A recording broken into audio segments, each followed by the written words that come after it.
Happy Monday, everyone. Happy, magnificent, marvelous, magical, money making, motivational Monday. Hope you have a great start of your day. You are because your feet touched the ground today. And somebody's didn't, so you should be grateful that yours did. So let me get into it. Let me set my timer because I have to stick strictly to 10 minutes. So we got to go through this pretty quickly here. So 10 minutes starting now. So, as you know, my name is Toria Howard. If you don't know, my name is Toria Howard. I'm an educator by day, but I'm also a financial literacy educator, and I am a real estate professional. So I am here to talk about your relationship with money. Do you know your relationship with money? And I think it starts with I know it starts with knowing your relationship with money. And a lot of people are not aware of that. Being aware of your relationship will help you be able to streamline what you need to do, the action steps. It's more or less like people have a fear of money, but you have to understand you have a relationship with them. You know what you feel like when you don't have money. You know what you feel like when you do have money. So you have to realize what is your relationship. My relationship with money, I was a spender. So being self-aware is the first thing to understand your relationship with money. You spend too much? You are heavily in debt because you spend too much. You are living beyond your means. Um, you're trying to afford a lifestyle that you can't no more, but you could before. So all these different nuances.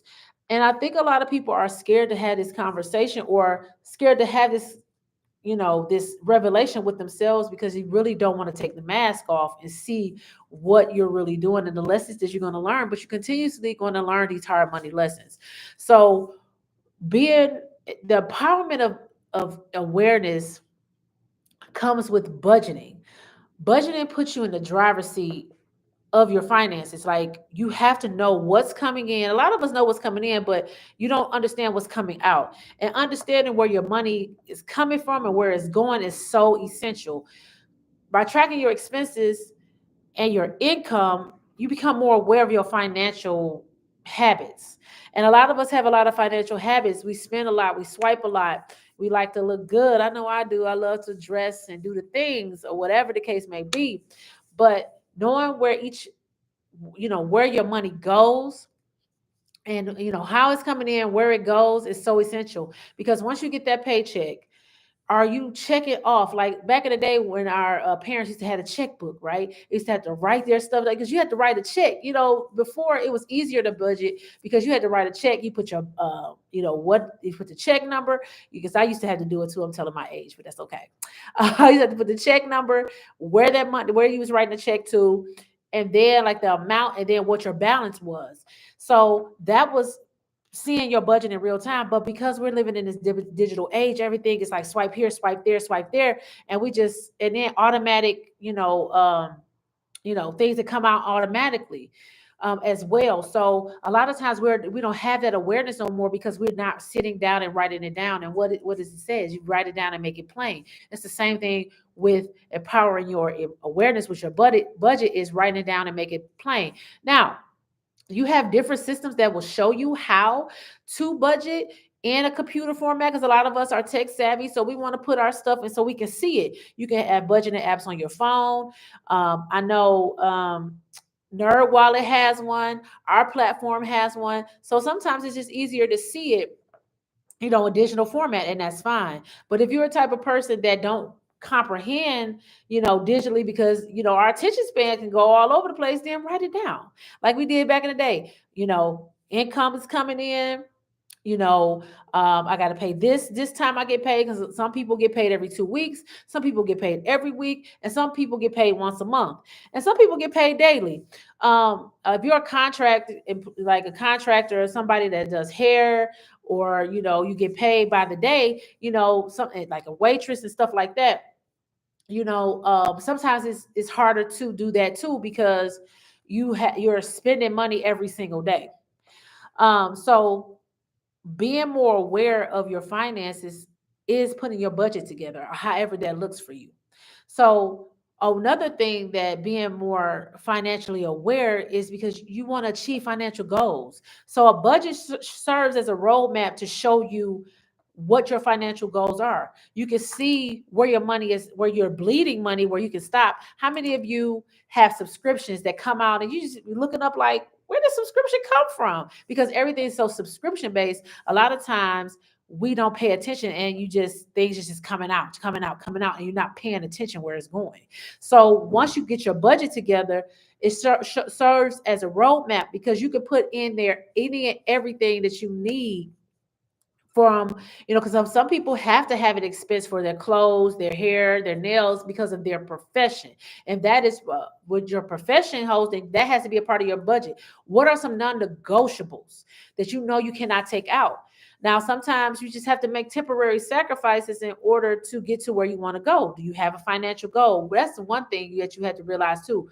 What is a financial goal that you want to achieve? Is it to purchase a home? Is it to purchase a car? Is it to have more money to invest? Is it that you want to start a business? Is it that you want to invest in something so you need some extra money?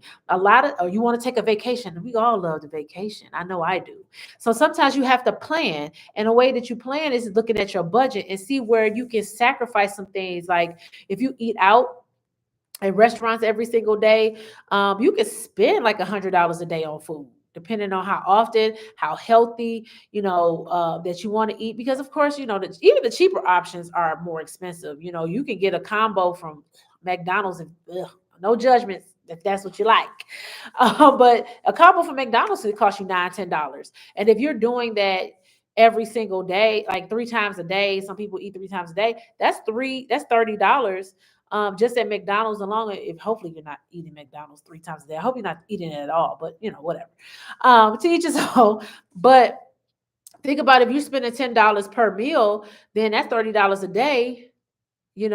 That's 200 and what 21, like $210, 200, yeah, $210 a week. What could you do with that money? $200 a week in food, out eating out. Or those of us that buy groceries and still go out to eat. I've done it, so I can't judge. So when you have a financial goal, then some of those things you have to sacrifice for right now. And that's okay. You should be okay to sacrifice some of those things. Especially, if you want to achieve a goal like buying a home, you have to have at least 3 months of your if you want to use a first time home buyer program, you have to at least have 3 months of your mortgage saved. So if you are looking at a $1,500 mortgage, that means that you need to have $4,500 saved. So, those different types of things. So what is your goal? If you have a goal for your finances, then it's easier for you to be able to make those sacrifices. What are your goals? Buy a car, vacation, because the vacations are expensive. Have y'all looked at these airline prices, these airplanes? Like, where are we going? So, you have to be mindful of those things. If you want those things, to set a goal for it. Another thing is doing a budget reduces stress. Like I know it's stressful right now because it seems like your finances are all over the place, but money is one of the leading causes of stress in many people. It disrupts relationships. It disrupts your whole entire. That's why I said you have a relationship with money. You know that. So you know how you feel when you have money. You know how you feel when you don't have it. So what are you doing to relieve that stress? Having a budget can alleviate that financial stress because now you can see where you're bleeding and where you can stop the bleeding, where you can have extra money or a surplus if you stop certain things, and you can save for whatever that goal is, or also pay off debt. A lot of people don't feel like they can pay off their debt because they don't make enough money. No, you make enough money. It's just that you're bleeding somewhere that you need to stop it, and you don't know what that is because you don't have a budget. So relieving the money stress is knowing where your finances are going. We know what's coming in, majority of us, that, like I said, if you get paid every 2 weeks, every week, from a paycheck or once a month, you know how much is coming in. A lot of people that get paid daily, their income can differ. They can make more money one day and less the other day. But still, you have to know you have to relieve that stress by doing your budget, planning, putting things in place. There are so many different ways that you can pay off your debt. Snowball method, which you start at the top, the highest, and then you snowball it down. Where if you have something that's like a $1,500 credit card and your minimum payment is probably like $70, then you double that. Double that, know how much your interest is accrued every single day. If you know that too, you can, if you get paid weekly or daily, because the interest is accrued daily, that's what you should be paying, right? To combat that, if you get paid that different way. But if you get paid every 2 weeks or once a month or however that is, I'm over my time, then you will have to, do something like a snowball method where you will pay, if it's $70 minimum, pay 140, and the minimum plus like $5 or $10 extra on the other ones, and you snowball it down. So you was paying 140 on that, but once you finish that one, then you snowball that 140 down to the next one, keeping that minimum payment and still using it. Okay.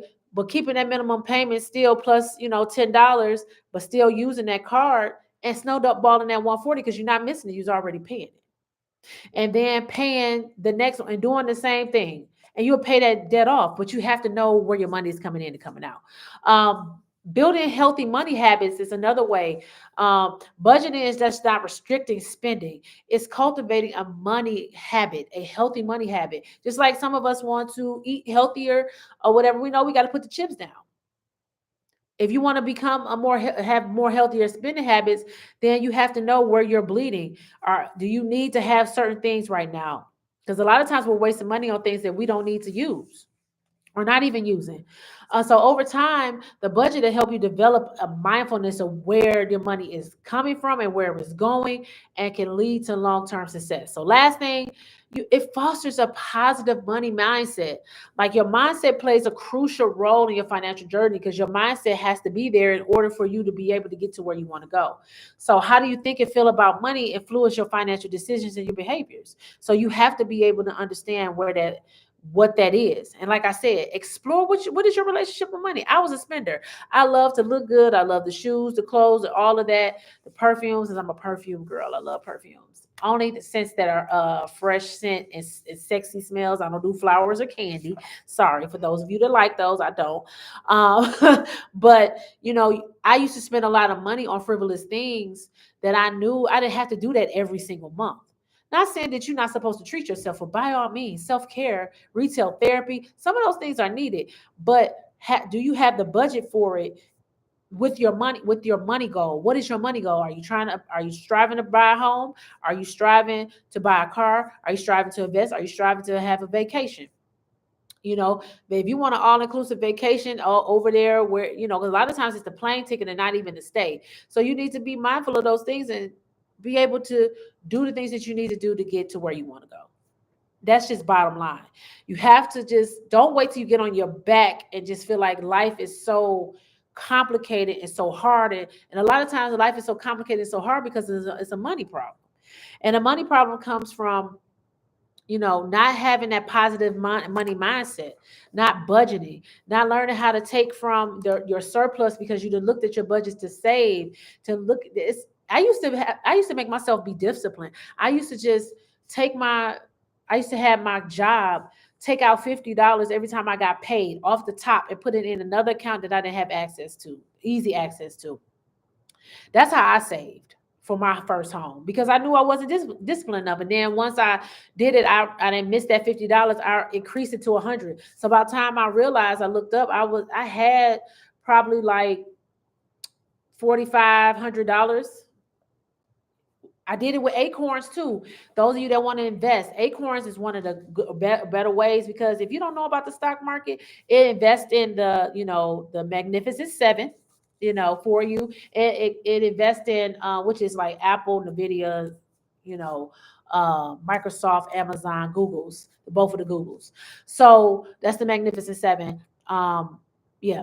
And then like it invests in REITs for you. It invests in savings. So it does it for you. So it takes it out for you. So you're not missing it. So if you want to invest and you're not disciplined enough to save, use an app like Acorns and it'll do it for you. You can set your limits, $5, $10, and it'll do it for you every week.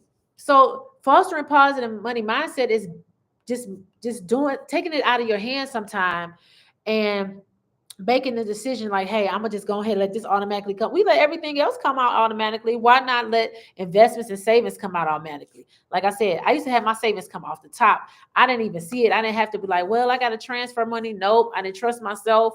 I just had it come directly from my check and into a bank account that I did not have easy access to. I started investing with Acorns because I wanted to invest, but I didn't really know how to, and I wasn't disciplined enough to be able to set it aside. And by the time I looked up on Acorns, I had about $1,500 in my stocks going. So you have to do the things that you know that you need to do to take yourself out of it and make the sacrifices that you need temporarily to get what you want. What is your money goal? Put it in the chat. What is your money goal? What is your money goal? What is it that you want to achieve at a certain point? Is it to buy a home? Is it to buy a car? Is it to go on vacation? Is it to invest? Is it to start a business? Because you need money to start a business, you know. So, and credit. So I bid you adieu. I'm over my time, like 6 minutes. I tried. I tried to get it in. I got to make it shorter. But go back and watch the replay. Let me know what you think of my tips in the comments. I gave you 5 tips on the importance of having a good relationship with money. It's time out to have a poor relationship with money. Our economy is changing. Our political climate is changing. Cryptocurrency is changing, as you can see from, if you follow, you got to follow the money. The stock market has increased. Like, all of these different dynamics are happening in our economy that you need to be aware of. And multiple streams of income is not a cliche term. Multiple streams of income is something that is needed. And one of the ways that you can do that is by investing. Of course, I'm a real estate person, so I would encourage you to invest in real estate, but do your research and invest in things that you are interested in. This AI stocks are going crazy. Crypto is going crazy. You have investments, funds, all of these different things. Start off where you are. Get the education that you need. Learn it for yourself. And don't let nobody take your money and tell them they're going to invest it for you. Absolutely not. You learn it for yourself. That's how people get scammed and your money gets taken. So I bid you adieu. I'll see you tomorrow for Real Estate Tuesday. I promise to be shorter tomorrow. Have a blessed day.